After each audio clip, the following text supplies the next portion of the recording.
Hi, I'm Darrell Cain. I'm with Cain Waters & Associates PC, a tax and accounting firm working with dentists in Dallas, Texas.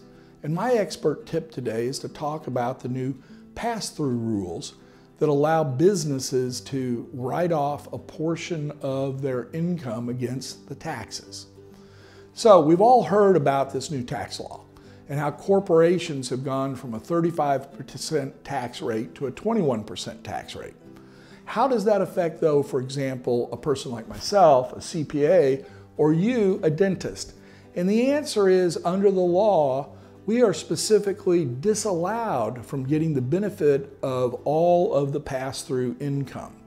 And it's very complex. In fact, it's got like 4 or 5 factors that all interact together.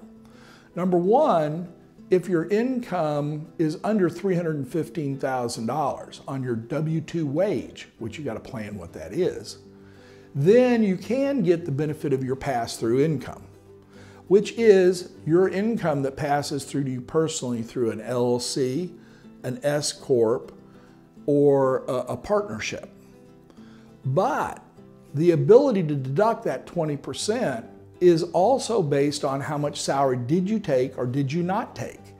So the interplay between, my salary's under $315, but I have a pass-through entity, if the pass-through is so high that it puts your total income above $415,000, then all of the pass-through benefit of the deduction is disallowed.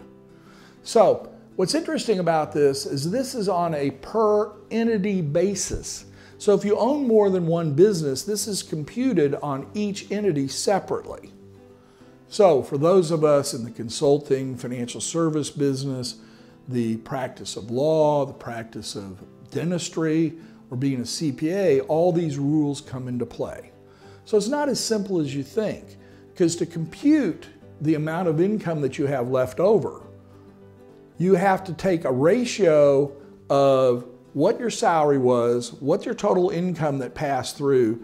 You have to then do a computation with the 20% deduction. Then you have to do a computation without the 20% deduction.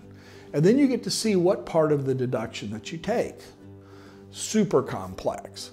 If you're not one of those service businesses, but for example, you're in the business of providing seminars or doing continuing education or other things along those lines, which is some of the things that I do, then those pass-through entities are allowed to get a 20% deduction of your income subtracted from your total income.